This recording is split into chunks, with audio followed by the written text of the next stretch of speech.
Ukrainian armed forces soldiers take combat drugs and Ukrainian refugees in the EU are offered humiliating work. These are examples of fakes that are spread by Kremlin propaganda. Investigative journalists from Meduza, Important Stories and The Bell found out that the Russian state company Dialog is engaged in the creation of such false stories. The Dialog was created as an organization that would receive feedback from the population of Russia, including so that the state could communicate with the regions. But in fact, of course, we see that this is such a classic giant propaganda machine. That is, it has been creating various fakes lately. This, naturally, is a concentration on the topic of Ukraine, fakes about Ukraine, about the war. It also actively works on Telegram and other social networks. Dialog began its propaganda work back in 2020 with campaigning for amendments to the constitution of the Russian Federation. After the start of Russia's full-scale invasion of Ukraine, the agenda changed. For example, in the reporting documents, journalists found recommendations from the Russian Ministry of Defense on how to respond to high-profile cases of lack of ammunition and provisions among those mobilized. The military was forced to write down a retraction, which is done strictly.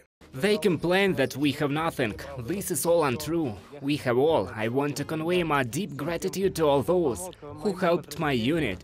Guys, thank you. A few months after the start of Russia's full-scale invasion of Ukraine, a new department appeared at Dialog, which began creating fake news about Ukrainians. One such was immediately exposed by netizens. They found out that the leaflet supposedly posted in Germany turned out to be the fake, and the photo was taken near the Dialog office in Moscow.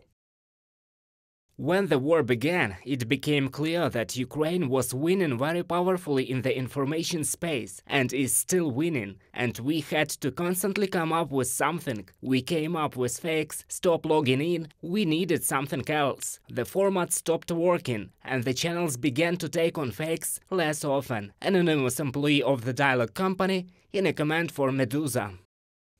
Another favorite format is exposing supposedly Ukrainian propaganda. A special Telegram channel was created for this purpose. Most often, the news itself cannot be refuted. Then, according to Dialog's instructions, you need to discredit the source. For example, refer to the fact that photographic and video evidence is not attached.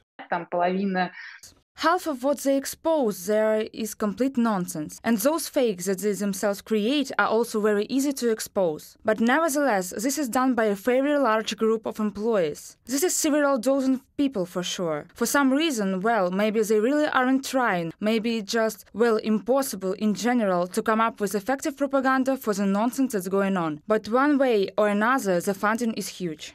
The crisis of creativity is well illustrated by one of Dialog's internal presentations. In it, the authors propose to simply steal creative ideas in support of Ukraine and adapt them in Russian way. For example, a Canadian perfumer released a series of perfumes in support of Ukraine, and propagandists proposed creating a fragrance with the smell of Donbass. In response to the release of a comic book about Volodymyr Zelensky, Dialog came up with hand-drawn superheroes. One of them is the boy Alyosha, the second is Alexander Zakharchenko. Reported by Sergey Kulas, Vasyl Panasiuk, UATV News.